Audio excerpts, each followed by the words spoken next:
Hey guys, Mars Thinking here, bringing you another Dragon Ball Z Dokkan battle video. And so yeah, we finally have the no item run for Wicked Bloodline Extreme Super Battle Road. This one was an absolute nightmare. It took me probably well over 100 attempts, I would say. Very, very difficult. This stage is potentially one of the hardest hitting of all the ESBR stages now. I would definitely put this one up there with like movie bosses, Pure Saiyans, like in terms of difficulty. Pure Saiyans obviously has the benefit of having a lot of units now that are really, really good for Extreme Super Battle Road. But Wicked Bloodline doesn't really have that, right? Like this category has not really gotten buffs in quite a long time. Full Power Frieza and the third form Frieza, they're released during the Worldwide Download Celebration, is probably the last time this team got a proper buff. I guess you could say like the Cooliza Awakening and Easy A, but we are running double LR Full Power Frieza lead, so we are running a Sworn Enemies team, which means we can't run Cooliza or any coolers, so it's basically a full Frieza team. And the one thing that you will notice from like the damage that we take and like during this run, that 55% LR Full Power Frieza is not it.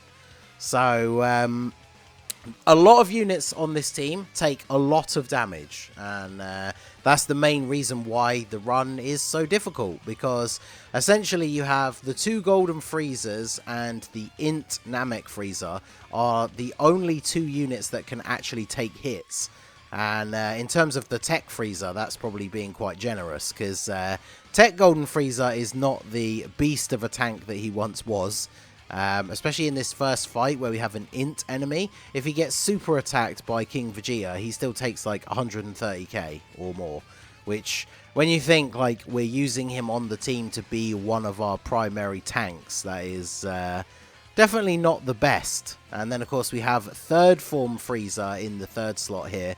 For a long time people have talked about third form Frieza as being one of the best banner units until, you know, newer units like the Ginyu Force side banner units released. But in this stage, he gets absolutely destroyed. Even after multiple super attacks, you really have to make sure that he's being attacked by an enemy who you've had a chance to attack lower, if you really want to ensure that he survives. And then the rest of it is just down to RNG, right? Because obviously he raises his defense on super, but only for one turn. So the more supers you get, the higher his defense is. I'm pretty sure in this first turn of him being on rotation, he actually gets the quad super.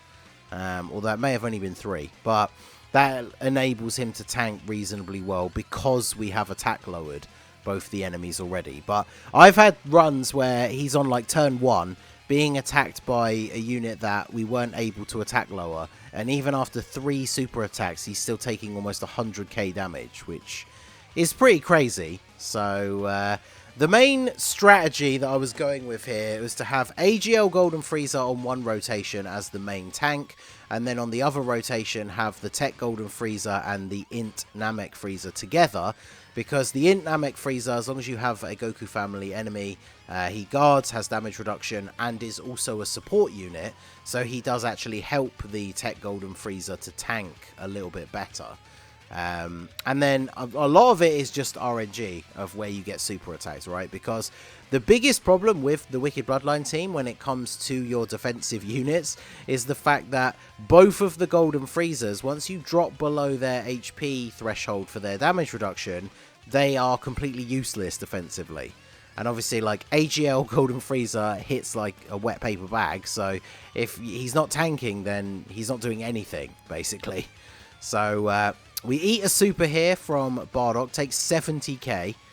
Funnily enough, the Int Namek Frieza actually tanks supers better than the Tech Golden Frieza, which is kind of crazy. But we got a good layout of the attacks here. The Physical Angel Frieza is really, really useful in this run, or at least he can be, because of his utility, right? Like, if we don't transform him, he attack lowers and seals, which is really good. Because as long as Bardock doesn't super us at the front here, he's now going to be attack lowered and sealed, because that's something else that is pretty crazy about the defensive lacking of Full Power Frieza. Mine is only 55%, my AGL Full Power Frieza. If he gets super attacked by Bardock here. And this is the friend one, who I think had 2 dupes for this run. But even he will take very close to the same amount. If he gets super attacked here, even after his 18 key, which raises his defense, he gets hit for like 200k. Which is insane when you think about, like, his 18 key raises his defense. He's a very powerful LR. He's got type advantage over Bardock. But he will get absolutely destroyed by a super attack. So the goal, of course, is to try and collect as many same type orbs as early as possible. Because I did have a couple of runs fail where I got to the final fight and the Dokkan bar was nowhere near being full. And obviously the further you go through the run, considering the team doesn't have a healer, the more likely you are to drop below that threshold for the HP and then lose your tanking ability. And if that happens, it's basically GG. Like in the first couple of turns, if you drop below 50% HP, you might as well quit and start again if you're trying to do a no item run. Because if you go into this second fight and even one of your golden freezers is not able to tank, you're going to have a very, very difficult time. So here I'm trying to think about the way I want to do these rotations. Obviously, ideally, I'd rather not float off Namek Freezer, but a lot of the time when it comes to these no item runs, a key strategy is not to be too married to your rotations that you want to run. Because Golden Freezer cannot take hits, even from type neutral, or sorry, Angel Freezer, right? Whether he's base or golden form. He cannot take hits unless you're below 50% HP and he has his damage reduction. So here we have the perfect opportunity to put him in a slot where there's only one enemy, transform him and then go for the stun. Now trust me, RNG is the true enemy of no item runs, not just for like super attack placement and stuff like that, but when you transform Physical Freezer into his angel form, he has a 70% chance to stun. The number of times the run was just killed, like, straight dead in the first fight because I transformed him, put him in a slot where he was only being attacked by Bardock, and then went for the stun, and he didn't get it. And so, because he has type disadvantage, he takes, like, 200k from normal attacks from Bardock. That dodge was very big there, because Namek Freezer, as good at tanking as he is, he still takes supers for, like, 100k. You saw that in the previous fight. So him dodging any attacks possible is always very, very helpful. And then again, we do manage to get somewhat lucky here with the placement of enemies, because we can put third form Freezer in the final slot where Goku is attacking. And then there is the attack from Nappa, but he's basically one tap away from being dead. So we can actually finish him off with the Golden Freezer. And then in the middle slot, because he's going to be dead, we don't have to worry about full power Freezer. We can try and get rid of Raditz, and then he's only being attacked by Vegeta, and then of course he has type advantage over him. So honestly, this second fight was probably the biggest stumbling block for most of the runs, because just literally the rotation you get on the first turn and the placement of the enemy attacks can be the literal difference between life and death. Like, you saw on the first turn, we had that slot where we could put Angel Golden Freezer in the middle, where he was only being attacked by Raditz. If we go into the third fight, and the attacks are spread quite evenly, like 4 attacks in all 3 slots, again, you're just dead. Like, unless Freezer pulls off some miraculous, like, multiple level 3 dodges or something. Because again, as I said, he can't tank hits, like, even type neutral. So if he's being attacked by, like, Goku, Nappa, and Vegeta, you've obviously got to try and stun Vegeta, because type disadvantage is going to absolutely destroy him. But then even the type neutral attacks, he's going to be taking a ridiculous amount of damage if he doesn't have that damage reduction. So that's all it comes down to, really, is there's just no units on this team that can really take hits very well outside of your 3 designated tanks. And then one of them can, like, 2 of them can only take hits if you've got a certain amount of HP, and one of them can only take hits if you have a Goku family enemy, which is why obviously in the first fight we tried to take out Bardock, King Vegeta first, so that Bardock was left. Otherwise, you know, a Namek Freezer becomes unable to defend. If you accidentally kill Bardock first, you then can't use that Namek Freezer to tank. And it's very easy to kill Bardock when you have the AGL Full Power Freezer. Now, fortunately here, Full Power Freezer gets guaranteed crits against the Goku. So he's obviously going to do big damage. We didn't get the additional super attack, but because he did such a huge amount of damage, we were able to finish him off here with Angel Golden Frieza. I remember being super nervous on this turn because the Dokkan gauge is so close to being full.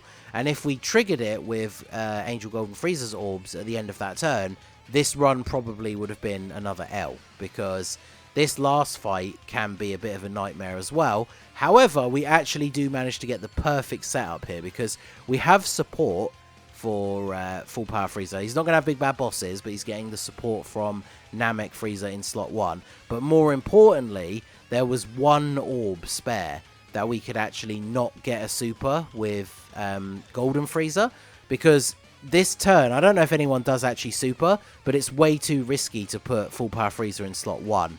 Yeah, there you go. So Trunks did super, so that literally would have been run over if we put Full Power Frieza in slot 1 to go for the Dokkan attack. So if we hadn't had one orb spare to not super with Golden Frieza, this run would have been a fail, because Golden Frieza in slot 1, his Dokkan attack's going to do nothing. If we put the Namek Frieza in slot 1, his Dokkan attack's going to do nothing. And if we put Full Power Frieza in slot 1, we would have died. So, fortunately though, we target Goku here with the Dokkan attack. And so because we get guaranteed crit on Goku, and we have the support, then of course the Dokkan attack is going to crit here.